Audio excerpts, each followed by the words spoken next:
one day I walked into class and she looked up and saw me and smiled and said, "Oh, hi. Your outfit looks really cute today." And it startled me because I was 400 pounds. I was wearing a long brown skirt that covered all of my fat. I was wearing a big baggy shirt that covered all of my fat. They just happened to match that day. So I didn't really have clothes. I had a hard time buying clothes big enough. But she complimented me, and I didn't know what to do with that. I went and sat down, and I just remember the entire hour of class, my brain was churning. What is it about my outfit that looks nice? What what did she possibly see? I was so confused and so lit up inside at this idea that I didn't look so terrible. That is Kristen Smith this week on the Do It For Yourself podcast.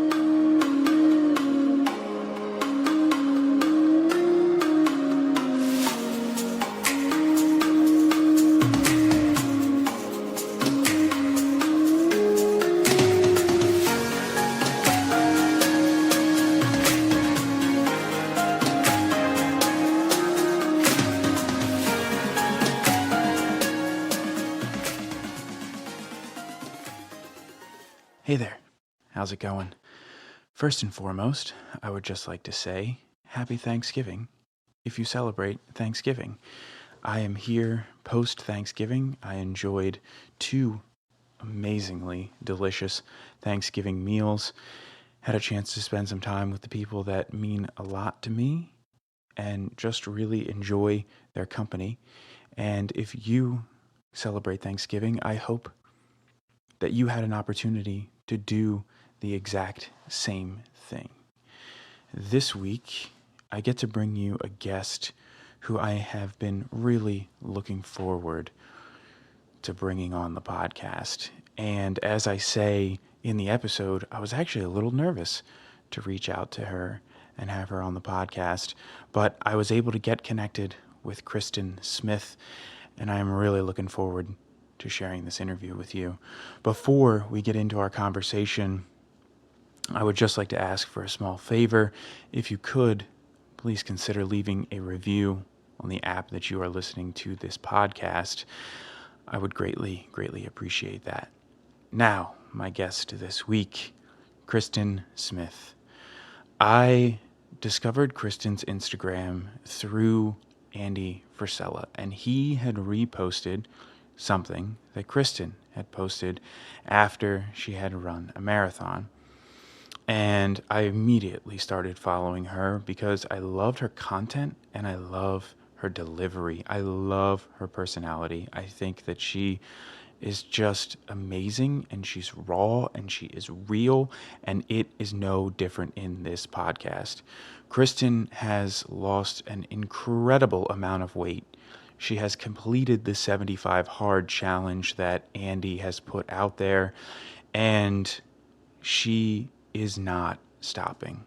She is actually, at the time of this recording, in recovery right now from surgery that she had just went through for some loose skin because of all of the weight she has lost.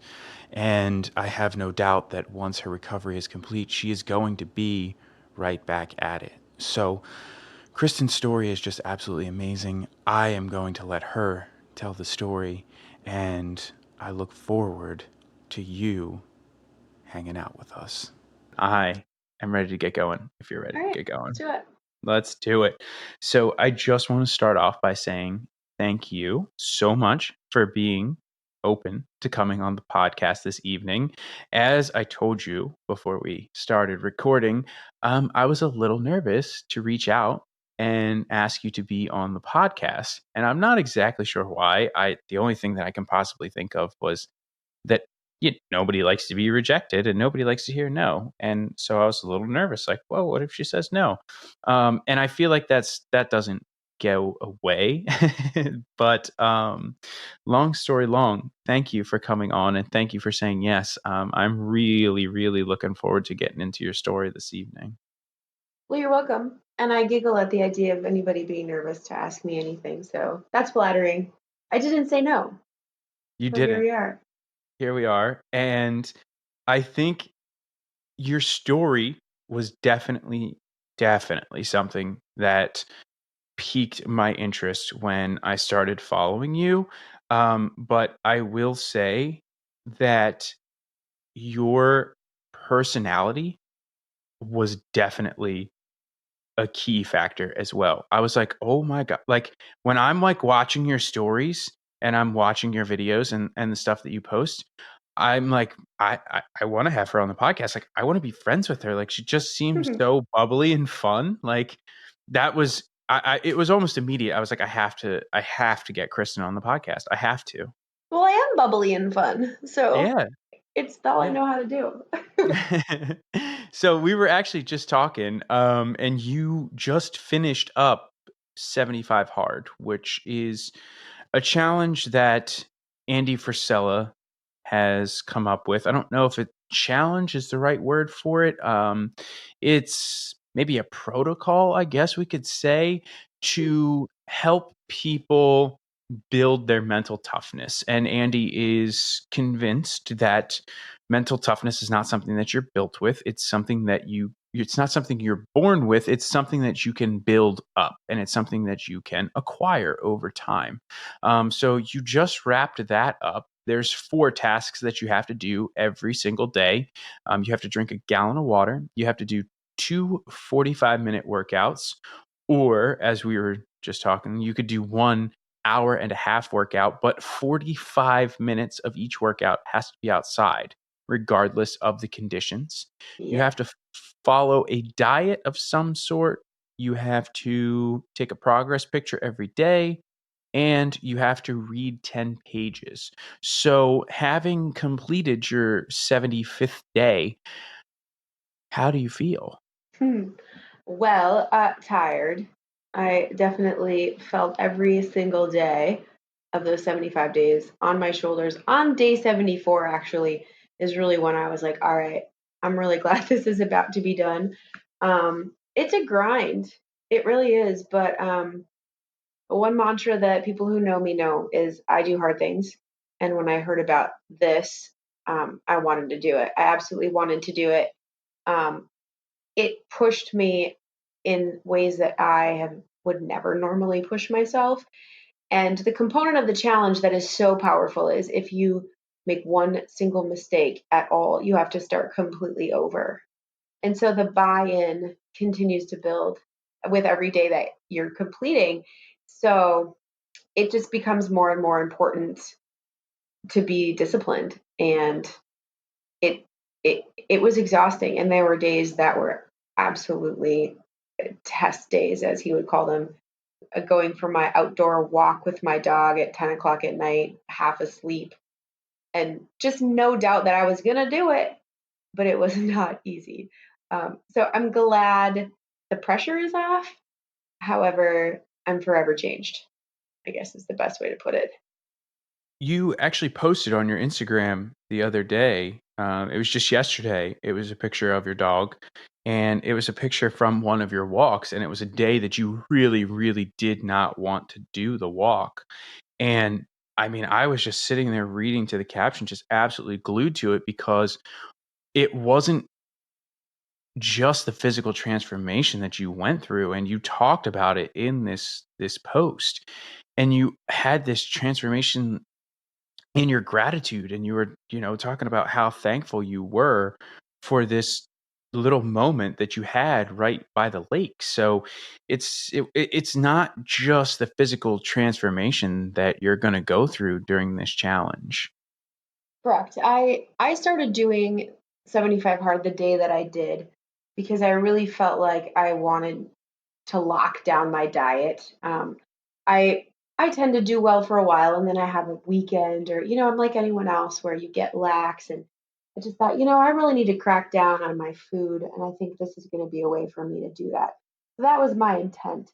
And what I found along the way was um, I was outside 45 minutes a day, which I normally would not do. I'm not a big outside person. I live in Minnesota. This time of year is can be brutal, cold, wet, etc. It's not my favorite thing to be outside, but it taught me that there are things to be found right outside my door, especially because I work out so early in the morning. The overwhelming feeling I had so many days was, what if I'd missed this? And also, there's so many people missing this. The sunrise over the lake, or there's this one spot on one tree that started to get red and look like fall before any other. And just those little pieces of nature that I otherwise would never have seen or cared or worried about. And even if someone had told me about them, I would have been like, well, I don't care. But this forced me to do something I normally wouldn't, do something uncomfortable, and really just try to find the beauty in it. And so the whole 75 days, it challenged my heart, it challenged my body, it challenged my mentality. It's a if anybody listening is interested in even trying it for one reason, jump in and do it and open your whole entire being up to whatever changes come along, because I thought that I was kind of woke. I thought that I was pretty in tune with myself and disciplined, and it changed everything. It was a beautiful experience. And yeah, being outside, I don't hate it anymore. I don't. I mean, I still am glad not to have to do it in the rain, but it opened up a whole new literal world for me. The outside. You haven't always been someone who was chasing these hard challenges out, though. You have gone through a weight loss transformation prior to even starting the 75 hard. And I would say, well before starting the 75 hard, you had started your weight loss transformation. So I want to go back and talk about your life before you started that weight loss transformation, and talk about what your physical activity looked like way back, and how you got to this point where you knew that you needed to make a change. So let's go back and let's talk about the Kristen before this journey all started. And where do you feel like it all began? Well, I was a fat kid. Um, I was raised in a really unique situation. I was raised in a straight up, legit, not exaggerating here, religious cult. Uh, very, very sheltered. Very, very. I lived in a bubble. Uh, my family, I had older brother, older sister. We went to this church, and we were only associated with that church. So I would say maybe 70 people. That was my world growing up. We were homeschooled, so no school, no outside contact, and our social life was church. And luckily, we did go to church a lot. So I saw those people a lot, but very, very rigid, lots of rules, very sheltered. So there wasn't a lot in the way of fun or pleasurable things. But the one thing that was apparently allowed in our very strict upbringing was eating. Um, at the church, things were celebrated with potlucks and dinners. My parents were raised on the farm. We grew our food. My mom made what you would typically say would be a Sunday dinner or a special holiday dinner. That was our dinner every night. Fried chicken, mashed potatoes, meat and potatoes. My parents are from Iowa, farm country. Very old school. Sit down at the dinner table every night, big meal. Um, we didn't have media. We didn't have TV. We didn't have um, movies. We didn't do anything fun. And so food growing up was fun. It was associated with good feelings. It was dessert, treats. My parents, my whole family is obese. My mom was always on a diet. That was just the way I grew up, and um, the it's just interesting to me because no matter what religion you are, I think in every religion, gluttony is a deadly sin. So I always giggle how everything was a sin for us except eating, which is kind of clear. Like that's actually supposed to be not allowed. But so just raised around a lot of food, a lot of obesity. It was normal. Um, at the same time, it was. made fun of. It was interesting dynamic. My family made a lot of fun of obese people, and yet we were all headed that way. I started getting fat around age 9. Um, Conversely, my sister was thin and beautiful. So the message that I got very young was I was no longer cute. I was smart, and my sister was beautiful. And I was big boned, and my sister was Hmm. beautiful. And so that message really hit home with me. Was I could follow rules, and I was real smart, and nobody cared that I was fat because it was acceptable. I had, I had big hips like my mom, and I was big boned like my dad. So I was just a fat kid. And I say the word fat. I know it's offensive probably in our culture. I feel like since I was fat, I get to say fat. So just FYI. Yeah, I mean, I do as well. But when did you start to notice this, and when did you start to feel this, and when did this become more apparent to you? um, I really started to pack on the weight and turn to food as my comfort around age 10 or 11. I can find the one point in time where we stopped making powdered milk, which I don't know if anybody drinks powdered milk or if they even make it anymore, but it's disgusting.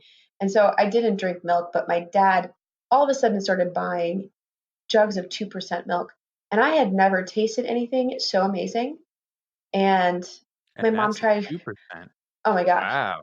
I will never forget the first time I drank milk out of a jug. I mean, we were such a weird family. But I was probably 11 years old the first time I had milk out of a Uh-huh. jug from the store. And my mom saw me go after it, and she tried to ration it and be like, you stop drinking all the milk. You're going to drink all the milk. So I started waiting till everyone went to bed, and I would get up and I would sneak glasses of milk. And then it Mhm. turned into sandwiches and glasses of milk. And I started to eat in my bedroom at night after everyone went to sleep. When no And one was around. no one was watching. And it's funny because to this Mhm. day I have an instinct to eat at night alone in my bedroom. It's like it's a very hardwired thing. But it started young, and that was when I started pounding the weight on. I mean, I started packing weight on around 9 or 10, and by the time I was a teenager, I was the same size as my mom. I was plus size. I was probably 225 pounds. But it was okay. Everyone else was big, not a big Mhm. deal. I knew how to navigate it. We dressed weird anyway, so it was easy to cover up with long skirts, and my mom sewed all of our clothes, so it was easy to kind of hide it. Um, and then when I got married very young and got pregnant very young, and then I really packed on the weight. And so I was over 300 pounds when I was 19 and having a baby. And then it was just kind of off to the races. Once you're that big, I mean, you just kind of feel like, well, I'm this big, and I'm a mom, and I had a baby, and it's okay. And again, I fit in with everyone around me. I was fat like everyone around me, so it didn't bother me a whole lot, honestly, at And that when point. you were in your teenage years going through school, I mean, I know for me personally, and a lot of the people that I've talked to who have gone through being overweight at that age and then, losing weight, but more more significantly, being overweight at that young age. Was it like your classmates, nobody was really saying anything coming through middle school and through high school? No, we were homeschooled, so I had no Mm, peers. I think back to that too. Nobody said anything. It was, and I guess it's hard. People don't say anything even now necessarily when they see someone gaining weight, but it was just accepted, and there was no comparison. I didn't have peers. I had my sister, and I hated standing next to her. I hated when we stopped being able to share clothes. I found out years later that she just didn't eat. She starved herself. So she may have looked thin, but she was struggling too. Just she was so horrified at the idea of fitting in and being obese like the rest of us that she, was borderline anorexic growing up. Mm-hmm. So it's not all always as it seemed. I found out later, as adults talking to her. But yeah, we had no peers, and it was just. I mean, I didn't like being fat. I remember hating myself and being so disgusted by myself, but no real incentive to change. And those habits, that comfort of food was my best friend. I had no friends. I was completely isolated, completely unsocialized, and food was reliable, always there for me. Mm-hmm. It made me Mm-hmm. so happy. I looked forward all day to that time when everyone was asleep and I could eat, and I did. I ate. I ate for hours. Now you were hiding your food at night, but you said that food and parties and big meals was something that was very common for you, especially, families and at church. But did you keep it under control when you were going to like family dinners or going to church events and then go eat on the side? So you would only have, one or one helping, maybe a little bit extra while you were at these, events. And when you were around other people, you didn't want to fully indulge, and then you would go indulge after the fact. Yes, and I think that's very common for obese individuals. There's Mm-hmm. nothing worse than sitting in a group of people knowing that you're the largest person and knowing that people are looking at you while you're eating and trying Mm-hmm. to assess and see the evidence of why you're fat. Being seen eating is something that I still struggle with. Um, it's almost like you can't hide the fact you're fat, but you can try to hide or a make believe that people will assume that it's not because you eat too much, or maybe there's just something else going on. It's almost like a trick, but there's so much shame around um, being obese. At least for me, there was. I shouldn't speak for everyone, but eating in public, I just wanted to be normal and look like everyone else, and I didn't want anyone to look over and say, "Oh yeah, look at the fat person eating all the food." That would have Mm-hmm. been mortifying to me. And so yeah, I ate what everyone else ate, and then hid. And that was my habit for years. I often tell the story about going to pick up Chinese takeout for my family, stopping at McDonald's, getting a value meal, eating it in the car, then getting the Chinese takeout, going home and eating a normal meal with everyone else. That was very common, to go eat a secret extra meal on the side. I think it's a very, very common theme that runs across a lot of the stories like yours, because a lot of the people who I've talked to, um, I ask them that same question, and I try to differ a lot of my questions, but just to draw some commonalities between stories, I usually ask that question. And I would say probably like 9 out of 10 times, it's always the same. And people say the same exact thing. And I was personally the same exact way. You Mhm. would eat a normal sized portion around friends, family, others, wherever you are. Um, and then you would go eat extra later, or you would go Mhm. eat more when people weren't paying attention or when people weren't there. And Yes. oddly enough, still to this day, I don't feel comfortable eating in front of other people. Yeah. Like when we have food at work, I almost hate it Mhm. because I mean, I don't have anything to be, nervous or afraid about or anything like that at this point, but it's still, it was just years and years and years of eating like that, that you are still embarrassed to go and eat in front of other people. And it's like, it doesn't have to be that way, and I don't know why that is. I wish I had, like, a psychologist that I could have on and just talk about some of these things that we experience, um, but it's such a common theme, and it runs into everyone's story, and I just, it's something that I would love to understand, and I mean, I know that, you and I just talked about it. We kind of have an idea of why it is you don't want to be looked at as that fat person. Oh, go figure. There they are eating. Right. But For sure. why is it that it lasts so long after you've gone through your weight loss transformation, and that embarrassment, it just shouldn't be there, but it is. Yeah, it's very deep. And I think especially if you start these habits when you're young, they become Mhm. hardwired in associating pleasure and acceptance with food. And then, the stereotypes that go along with fatness. I feel like I worked really hard to hide, I was so large, but I just didn't want to be seen. Um, and that I think extended into so many areas of my life and into my personality. Um, just it did not want any attention on me at all. There was already enough attention that I was the fattest person there.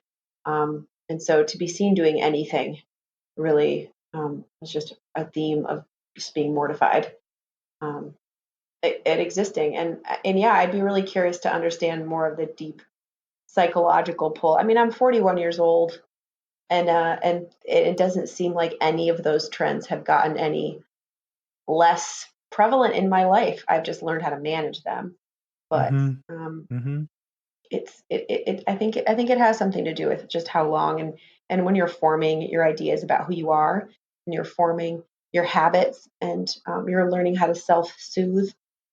Food is it's a really alluring, soothing coping mechanism. Still is. And speaking of which, you were self-soothing with your food, and you were, packing on this weight, but did you feel like there was really a catalyst that, like, really kicked it off and got to the point where, you really started packing on the weight, and just couldn't keep up, you couldn't stop it? Or did you feel like maybe after having the baby? Because I know, obviously that's a very stressful time as well. Um, was that something that kind of was a catalyst, or was there no specific catalyst? Well, in my particular story, I can kind of trace some of the turning points. I think there are a lot of people in America, especially that are around 300 pounds. There's kind of a limit. There, the 300-pound mark. It seems to be a pretty common amount of obesity. People that are over 300 pounds, or I guess relatively speaking, a certain size, it tends to be a little bit a different category of obesity. I guess it's technically called morbid obesity. And for me, I hovered around that 300-pound mark, the high 200s, for a few years when my son was little and I had a baby. And I was in a marriage that was really quite terribly traumatic as well. Interesting. It's a whole nother topic, but I grew up in this system of control. I chose someone to get out as my ticket out of that system of control, but he was his own system of control. And I knew myself. I can follow rules really well, and I'm really smart. That's who I am. I don't have to be pretty. I don't have to be cute or thin. I just need to make everyone happy, follow the rules, and I'm real smart. And so it worked really well in that way, but um, just another version of a very unhealthy environment and more reasons to cope with food, more reasons to lose myself in food. But the tipping point for me, when my son was about 3, I went back to school full time. My husband at the time worked, and I was a stay at home mom and had the time to go back and finish, get a college degree. I hadn't done that. And so it became being a wife, being a mom, and then full time accounting student, studying crazy hours, not sleeping. And I just ate, had no normal schedule, just eating him at night, eating during the day, and it really went crazy because now I was under stress, and now it was also stress eating, not just emotional Mhm. eating. So those Mhm. years that I was in school, I gained probably another 80. I hit my highest weight in 2005, which is the year I graduated. I was at 405 pounds. The last time I saw a scale with a big number on it, it was 405. I didn't stay at that weight for very long because that freaked me out to see a four. But that's the highest weight that I ever saw, and that was a really horrible, terrible, dark place for me, to realize that wow, I've really done this.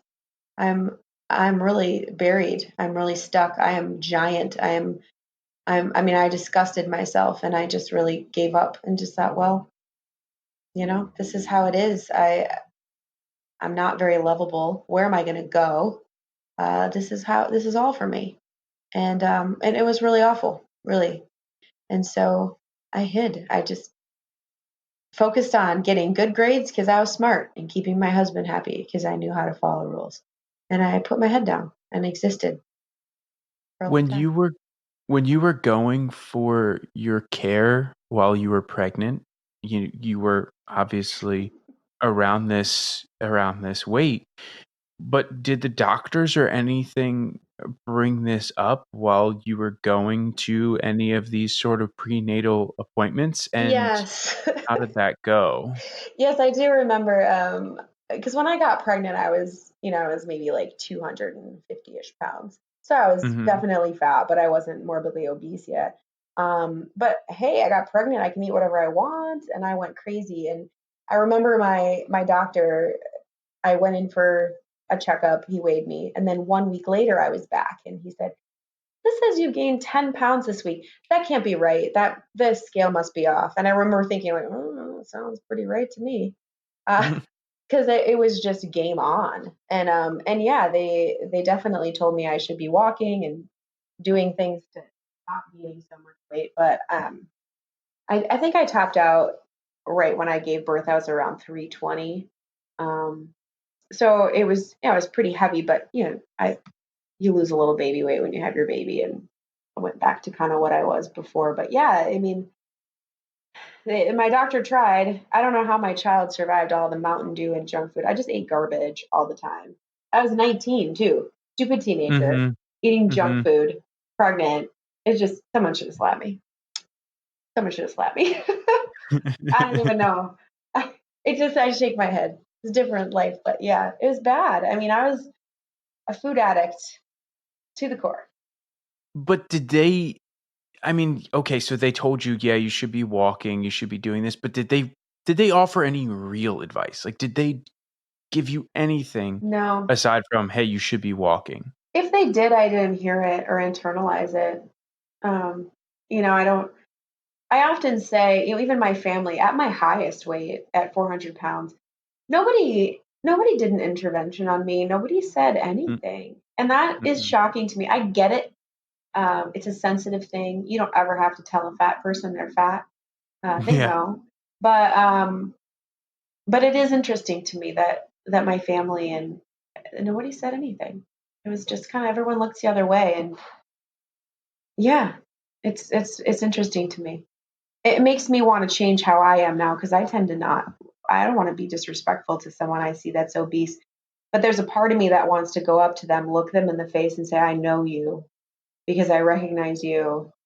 And my passion now is I want to just I want to rescue everyone that is as stuck as Mhm. I was. I was so stuck, Mhm. didn't really see a way out of that. Um, but I will tell you that I get asked a lot, what changed? Why did you start losing weight? What happened at 405 pounds?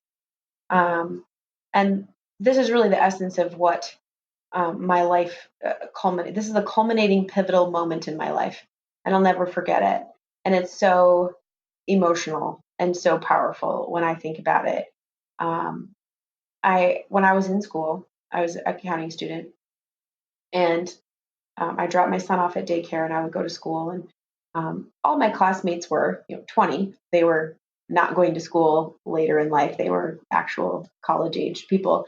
Mhm. Um, and there was a girl in my class who I knew and we were friends. Her name was Shannon.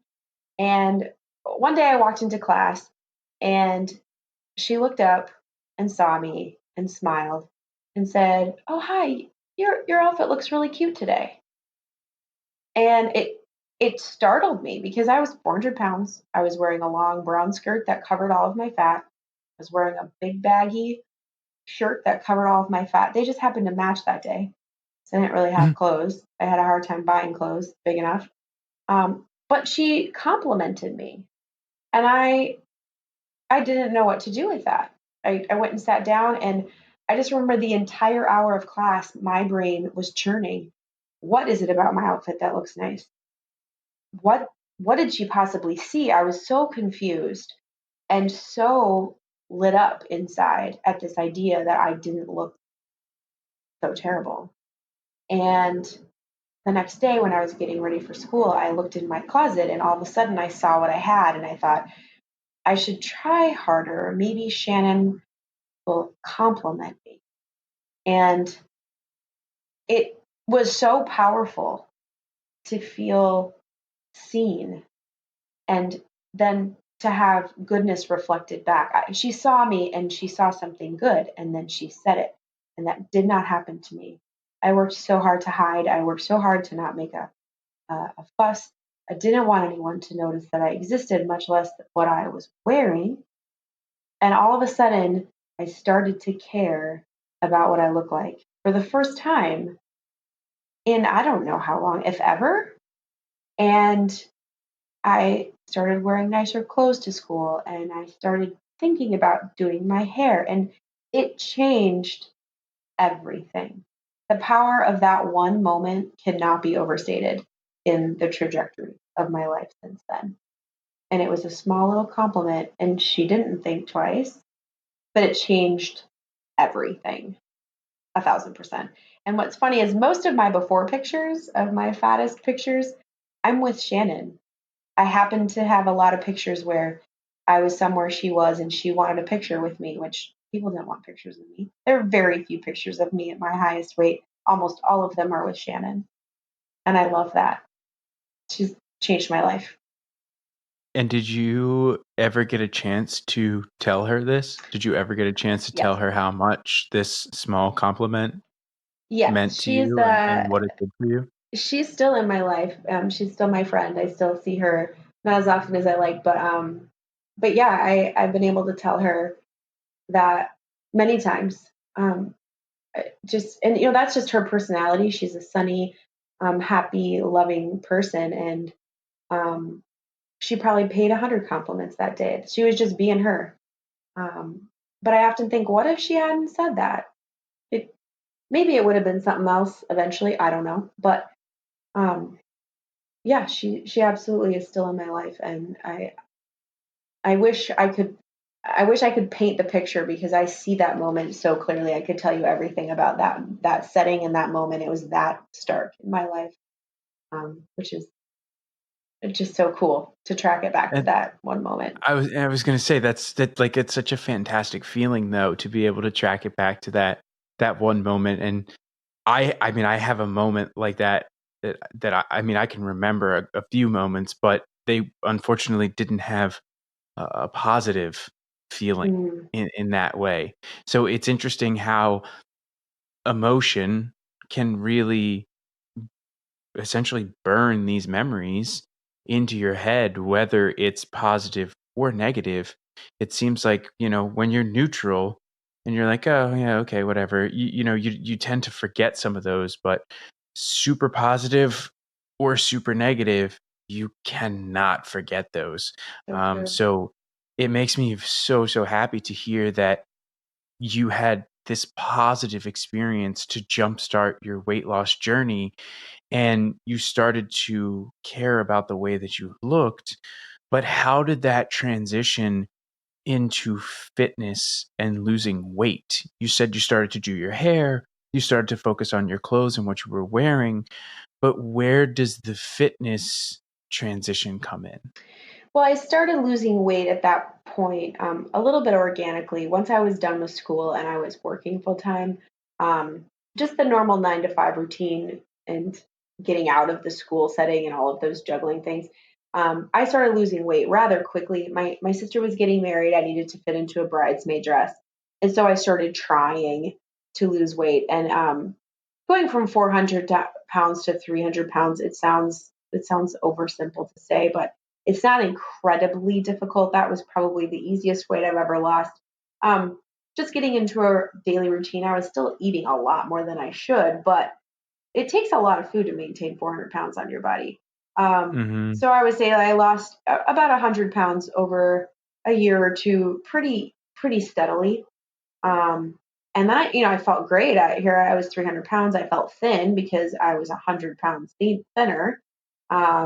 And I could get around pretty well. I was lucky. I never had any health problems or mobility issues, even being that fat. I was young. And so I started doing workout videos at home.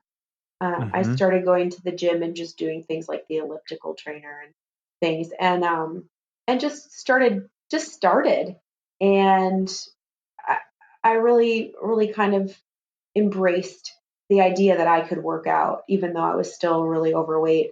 Um, one preconceived notion that I really hate about fat people is that fat people are fat because they're lazy. I was never lazy. I worked really hard.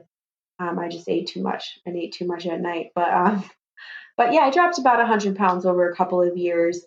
Um, and then I would say like my story is about getting unstuck in many different ways. But I was in this terrible marriage, and I had um, just felt incredibly stuck and trapped. And as I started to lose weight and become more comfortable in my skin, I started to stand up for myself in that marriage. And it turned very ugly, very abusive, very scary. I don't like to go into a lot of details about that particular time in my life. My son is 21 now, and that's his dad, so I don't publicize details. But it was a pretty horrible situation to try to get out of, and I was really stuck. I didn't have any power, and I didn't have any means, and I just knew that I couldn't live like that anymore. And so, greater than losing 250 pounds in my lifetime, I got out, and that changed me again for the better. That gave me a sense of power, a sense of self, a sense of I can do hard things. I got out of the hardest thing that I've ever gotten out of in my life. Um, and that's what really got me to the next step where, okay, I'm a single mom. I'm working. I'm taking care of myself. My personality can come out now. I'm not being smushed under someone's thumb. And now I'm stuck with 300 pounds. And Mm-hmm. people don't see me. People don't know that I'm super fun and awesome. I'm buried in all this weight, and I couldn't get any more momentum. I couldn't get any more weight off. So I took the plunge and I had weight loss surgery in 2011. I had a vertical sleeve gastrectomy, which is the surgery where they simply remove most of your stomach and leave a small, they call it a sleeve because it's that shape, and just leave you a smaller stomach so that you can, lose weight quickly. And I call it putting a lock on the door. I couldn't overeat if I tried. Um, sirens. Um, and so that really helped me get some momentum on losing weight again. I lost about 80 pounds in about 8 months. And then, You have to be really careful though, right? When you have that surgery, like there's the recovery time. But then even after the fact, you have to be careful. Is this the same one where you have to be careful about what you eat after, and there's certain things that you have to stay away from for a little while, or am I confusing this um, with another one? no, so there's two main popular types. There's the Roux-en-Y, which is where they reroute your intestines, and it eliminates or it hinders your absorption of nutrients. So you lose weight a lot faster because you're not absorbing some of the calories and fat, etc. And then there's the sleeve, which is what I had, which simply makes your stomach smaller. So I could eat about a half a cup of food at a time. So incredibly small stomach. Think of like a fat yellow highlighter you'd use. That's the size of my stomach after weight loss surgery. Tiny. Um, Mm, the difference is over time, your stomach regenerates and gets bigger. So it's definitely a window of time that you have to mhm. monopolize on that. And then eventually you can eat like any other person. Right now, I could eat as much food as you could probably, because my stomach has regenerated and your stomach is very stretchy. And so it's a tool. It's incredibly powerful, but you have to go into it with the right mindset because it's it's a temporary restriction. And I knew that I wanted to go get this done so I could lose weight because I wanted to live, and I knew I wanted to lose this weight so I could be active, so I could do fun things, so I was 33 years old. I hadn't lived yet. I had been buried Hmm. under fat my whole life and I was ready to go. And so I lost weight really quickly, and that enabled me to start running. I started running 5Ks. I started biking. Um, there's very little. There are not words in the English language that can describe the glee that I felt in being able to move my body.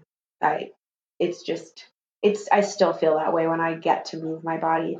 So that's really what got me into fitness was getting that weight off so I could run. So then it was 5Ks and then 10Ks. And then, oh my God, maybe I could do a half marathon. And I did a half marathon and another half marathon and a duathlon. And I was just off and running, literally.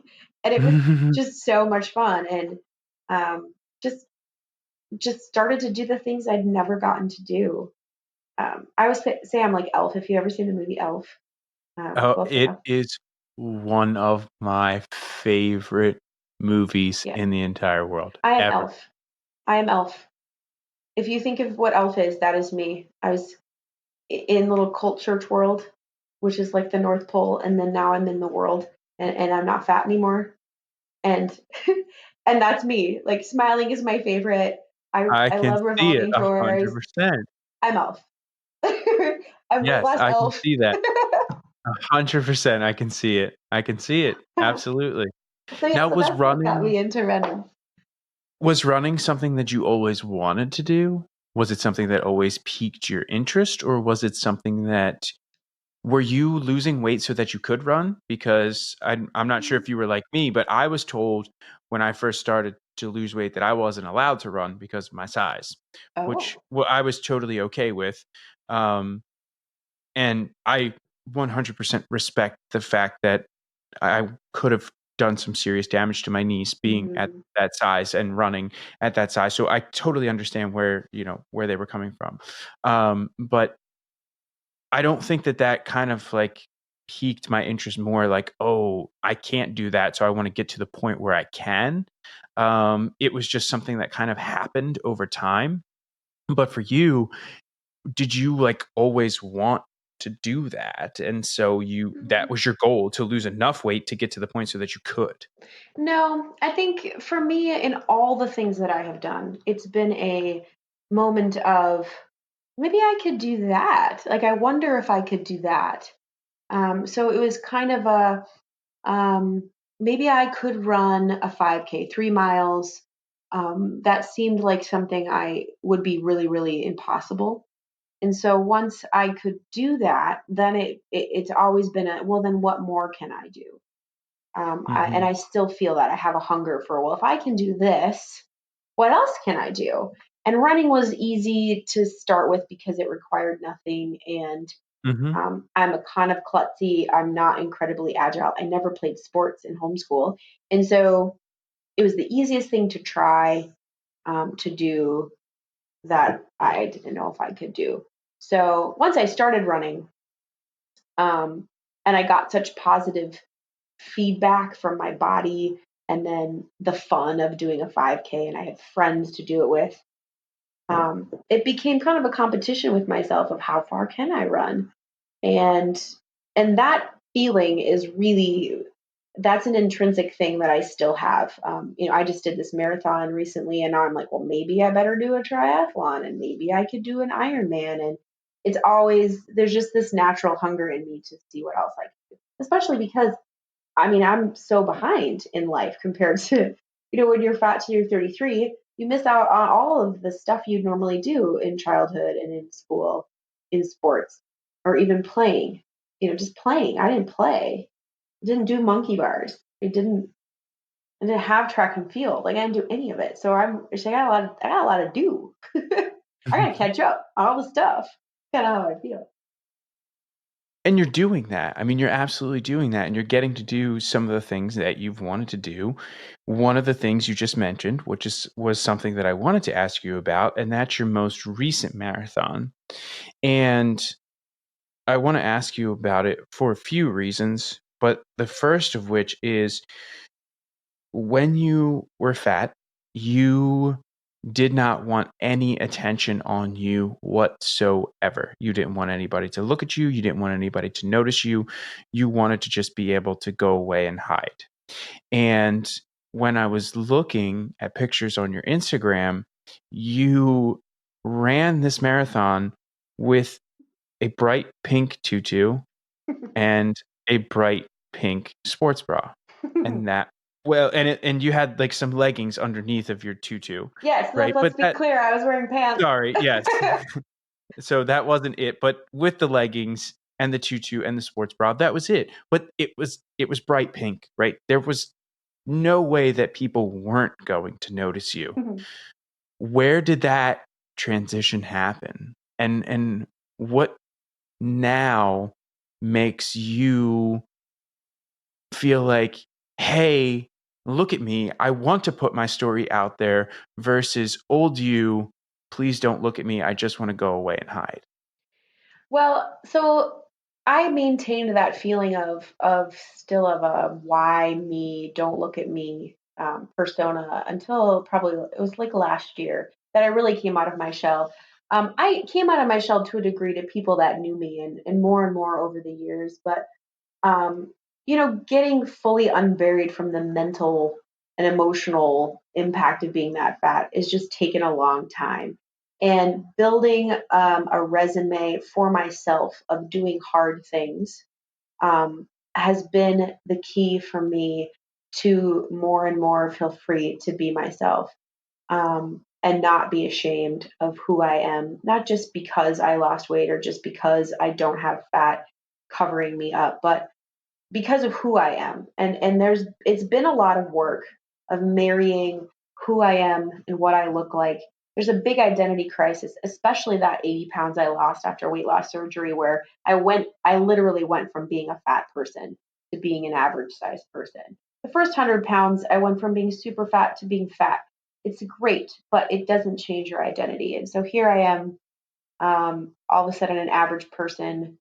I didn't know how to behave in that body. So it took a long time of continually, like I said, building a resume, getting as a single mom, so taking care of my son, getting promotions, getting better jobs, um, really pushing myself kind of in my whole life to to really convince myself that I can do anything.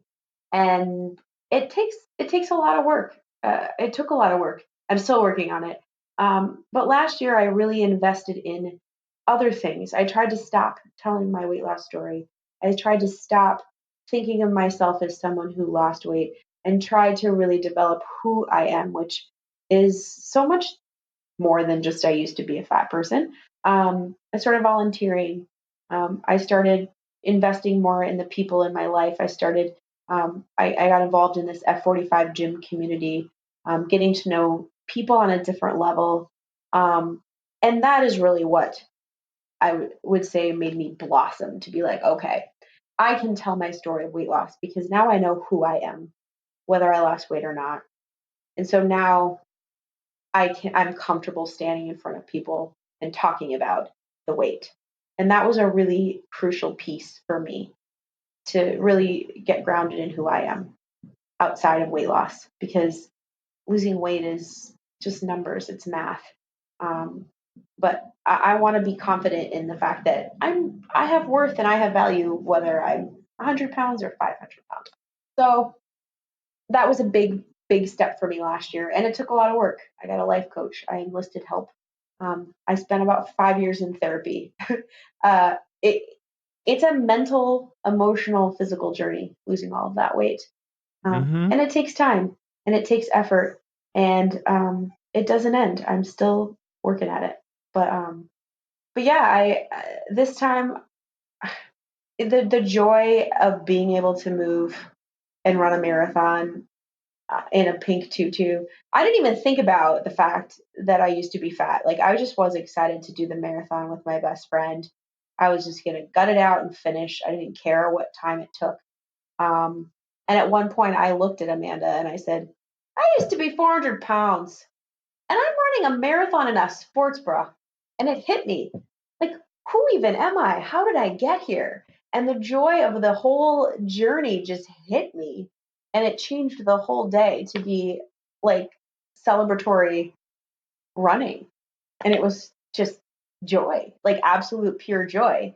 Um, and my message to the universe from that day was, if I can do that, I can do anything. And then what can you do? What can we all do? That is being buried almost as much as you can possibly be buried in fat, to running for 26 miles in a sports bra, which, sports bras don't cover a whole lot. Like it's, I mean, it just really made me feel like anything is possible for anyone at any time. It was just, it was such a joyful experience. Well, you said there that it's a journey that you've been on for a while, and it's a journey that you're still on. And that actually brings me to another one of the things that you posted that was really, really powerful. And still to this day, I wish that I had taken a screenshot of it and so that I could post it, because it's 100% true. And it was a list of dates starting from when you started your weight loss journey, and then kind of going through. And it was like, in this year, I lost 100 pounds. And in this next year, I lost 40 pounds. And it kind of like went down the way, and it showed like the complete timeline and how long it has taken, because in this world, in this society that we live in right now, people want things overnight, Yes. and they look at everyone else who's done it, and oh well, they probably did it this fast, or they did it like this, or I could never do that, or I don't have that kind of time. And it was just something that, like, I almost felt like it was and I don't know if this was your intention, but I felt like it was calling people out who had these excuses, like, look, it takes time to do this. Yes. But it was just such a powerful, powerful post. So if you could just kind of recap that for me, to share here, so that everyone else can kind of, you know, I guess, hear what some of those dates were and kind of that timeline. Yeah, so I calculated the timeline and made that post for my own, or I made that list for my own self, because recently on 75 Hard, I hit my lowest weight ever, which a grand total of 5 pounds lower than my lowest. So even now, as I'm losing weight, it's a little bit, and it's still progressing. I don't know. I don't really have a goal weight, but I did that list because I wanted to see. I started losing weight. I hit my peak in 2005. So that's 14 years ago that I was 405 pounds. And you're right, the world wants a quick fix. And I get asked all the time, how did you do it?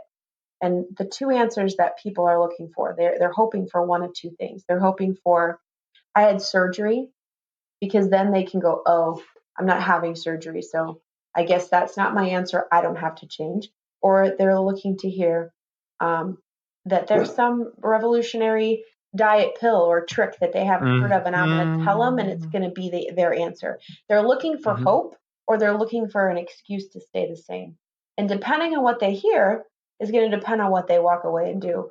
And so my message is there's lots of legs to it. But number one, you didn't get fat overnight. You're not going to get thin overnight. And number two, time is going to pass anyway.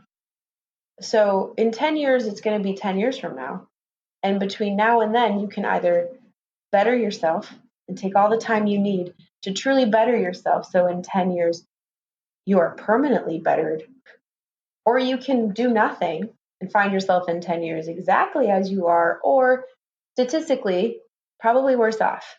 So you have to let go of this idea that anything is quick and anything is going to be easy and overnight. Also, the loudest message that I have is when you are 400 pounds, you don't have to wait till you're 155 pounds to be happy and find joy in weight loss. The first 5 pounds is joyful. First 10 pounds feels amazing. 15 pounds, suddenly it's a different size. 20 pounds, someone notices. There's joy all along the journey. And people sometimes think it's going to take so long and I'm going to have to wait so long until I see results.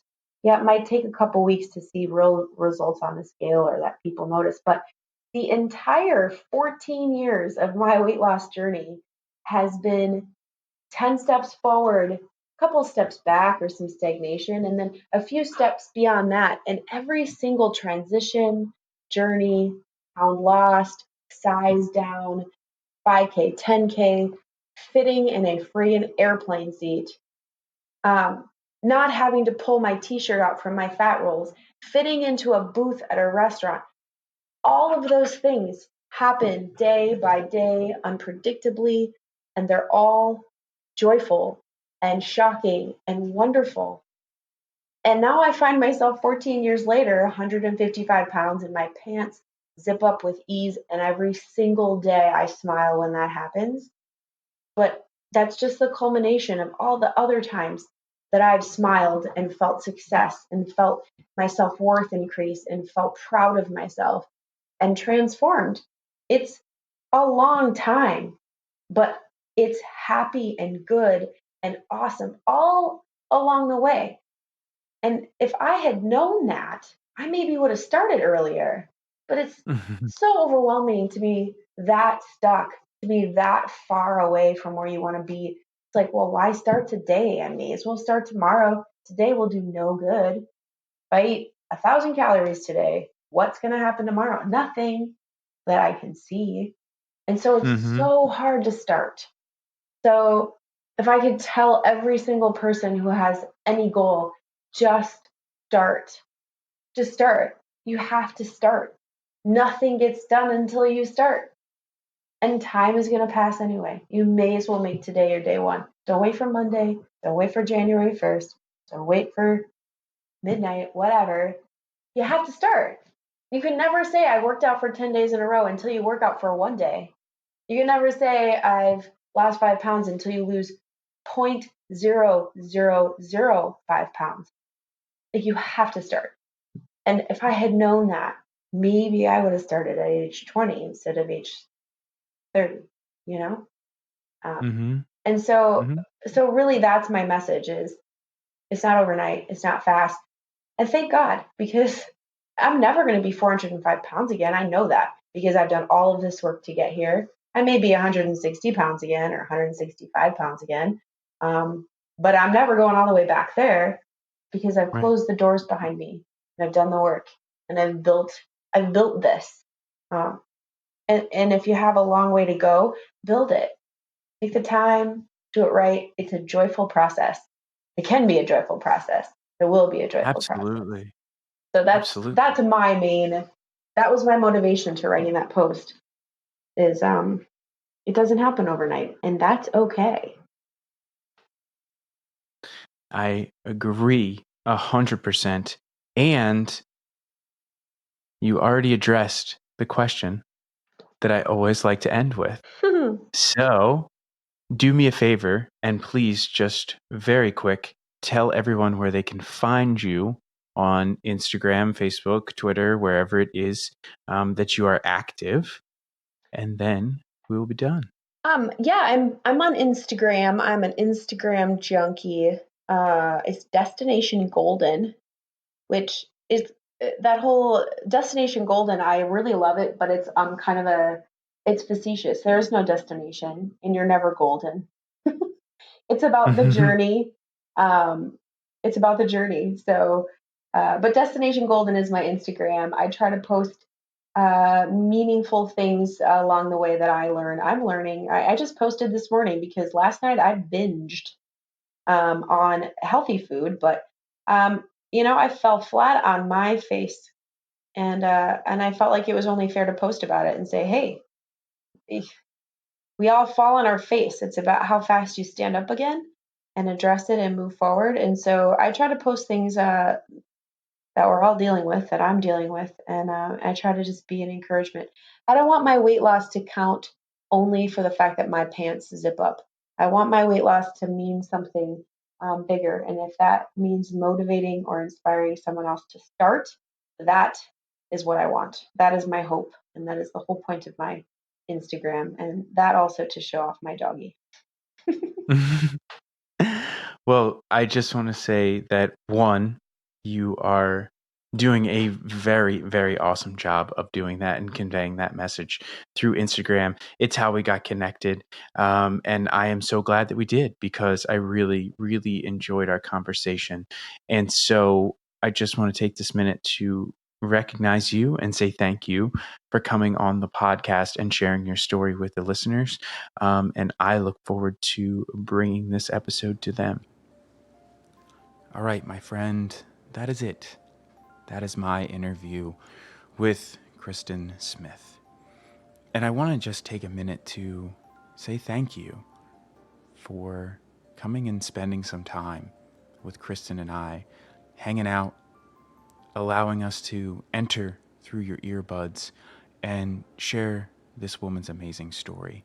I am grateful that you took an opportunity to come and hang out with us, and I look forward to sharing more interviews with you along this journey of people who are doing it for themselves. If you could do us a huge favor and leave a review on the app that you are listening to this podcast, it's going to help us out tremendously. This is going to help with the show's reach, getting to new listeners, and it's also going to help those new listeners find out what this show is about, because people read the reviews and they see what they're getting into. So if you could take a couple minutes and do that, I would greatly appreciate it. As I said in the intro, I hope that everyone had a wonderful Thanksgiving, and I look forward to seeing you back for the next episode.